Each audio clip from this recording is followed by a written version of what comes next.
श्रद्धालु भक्त तो इस संसार में यदि कोई देवता हमें प्रत्यक्ष रूप से दिखाई देते हैं तो वो है सूर्य भगवान।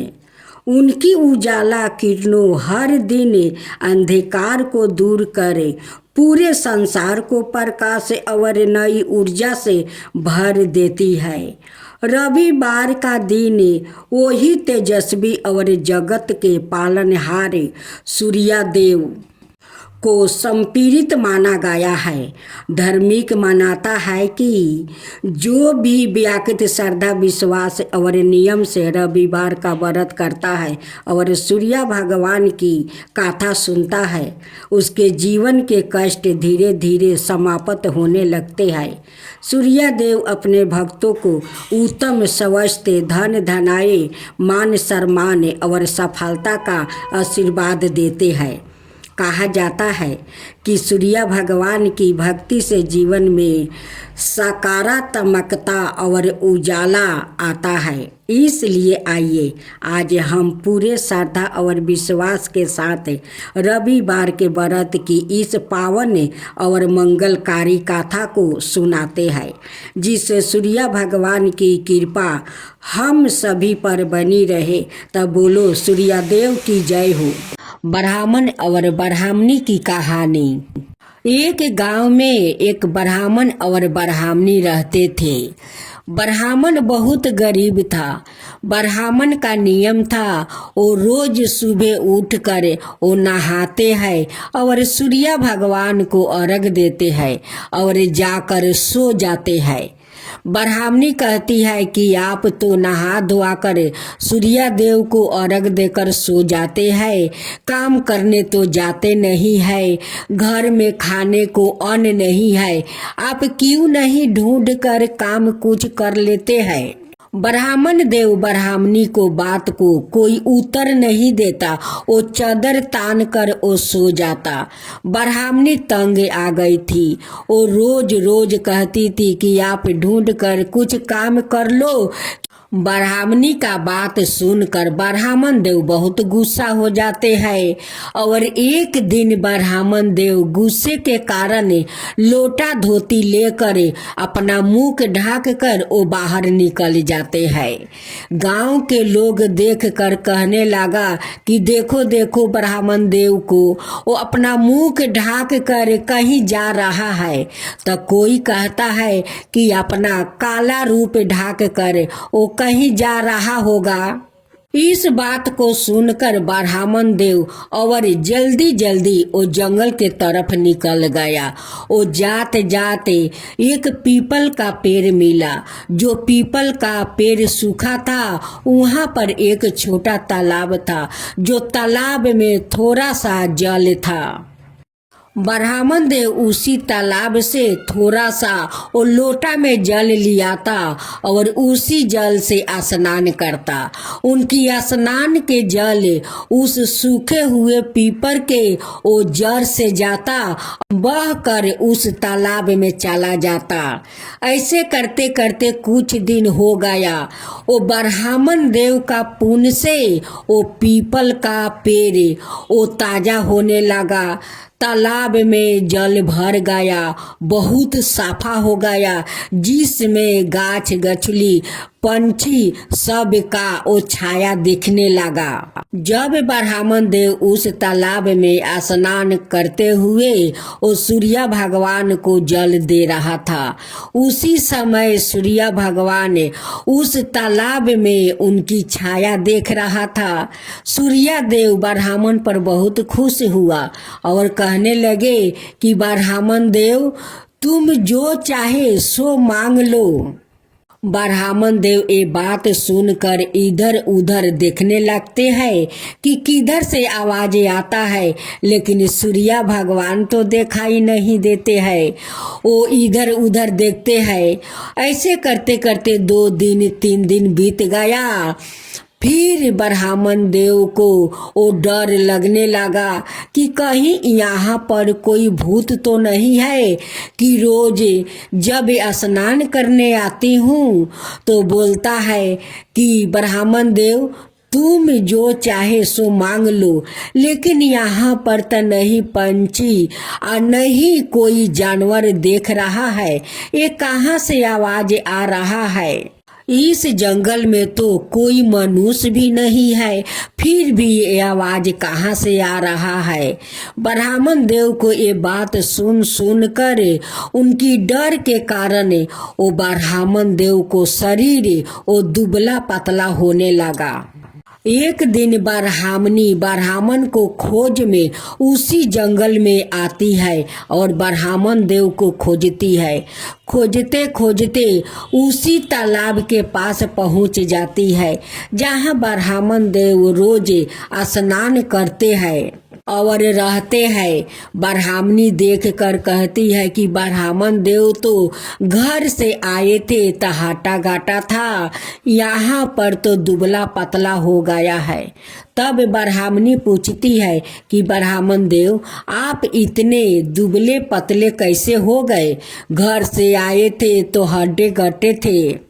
ब्राह्मण देव कहते हैं कि मैं क्या बताऊं ब्राह्मणी, यहाँ पर कोई मुझे कहता है कि ब्राह्मण देव जो चाहे सो मांग लो। बताओ मैं क्या मांगूं? कुछ मांगना तो नहीं आता है। मुझे तो लगता है कि यहाँ पर कोई भूत पिचास के वास है। यही सुन सुन कर मुझे डर लगता है। तब ब्राह्मणी तो बहुत चालू थी, वो झट देकर समझ गई कि ये तो कोई और नहीं, ये सूर्य भगवान है। तो ब्राह्मणी सिखाती है कि देखिए आप काल स्नान करने तालाब में जाइएगा, जब ये आवाज आएगा तो आप सूर्य भगवान से यही मांगना कि 9 खंड को महल दीजिए, सोने के पालना, दास दासियों को झुलाते हुए अपना आँख से देखूं। जब ब्राह्मण देव दूसरे दिन स्नान करने जाते हैं तालाब में तो सूर्य भगवान फिर कहते हैं कि ब्राह्मण देव मैं आप पर बहुत प्रसन्न हूँ, जो चाहो सो मांग लो। ब्राह्मण देव कहते हैं कि हे सूर्य भगवान आप मुझ पर प्रसन्न है तो मुझे 9 खंड का महल दीजिए, सोने के पलना, दास दासियों को झुलाते हुए अपना आँख से देखूं।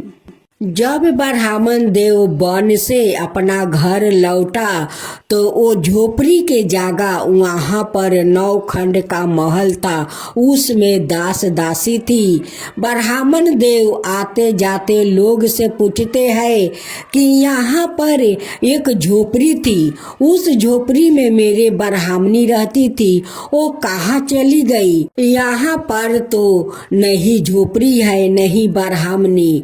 वैसे ही ब्राह्मणी सजे ढजे वो महल से निकल रही है, थाल सजाए हुए आरती लेकर। कहती है कि ब्राह्मण देव आ जाइए, ये आपका ही ये महल है, आपका सूर्य भगवान की कृपा का ये फल है, आ जाइए आपका ही महल है। ब्राह्मण ब्राह्मणी ठाठ बाट से रहने लगे। उसी गांव में एक राजा था, जो राजा का पता चला कि ब्राह्मण बहुत राताराती धनवान बन गया है, अपना दास को बैठाता है कि जाओ उस ब्राह्मण को बुला लाओ। वो दास आता है, ब्राह्मण को बुलाकर महल में ले जाता है। ब्राह्मण देव कहते हैं कि बताइए राजा, आज्ञा क्या है? आज्ञा ये है कि कल तुम्हारा घर में एक दाना भी खाने को नहीं था, आज तुम्हारा 9 खंड का महल, घर में दास दासी इतना सारा कहाँ से आ गया? कहाँ से इतना बड़ा डाका मार कर लाए हो कि तुम्हारा रातारात्री महल हो गया, दास दासी हो गया? तब ब्राह्मण देव कहते हैं कि क्षमा कीजिए राजा, ये सब तो सूर्य भगवान की कृपा है, उन्हीं के देनी ये महल है, दास दासी है, उन्हीं का कृपा से ये सब कुछ हुआ है।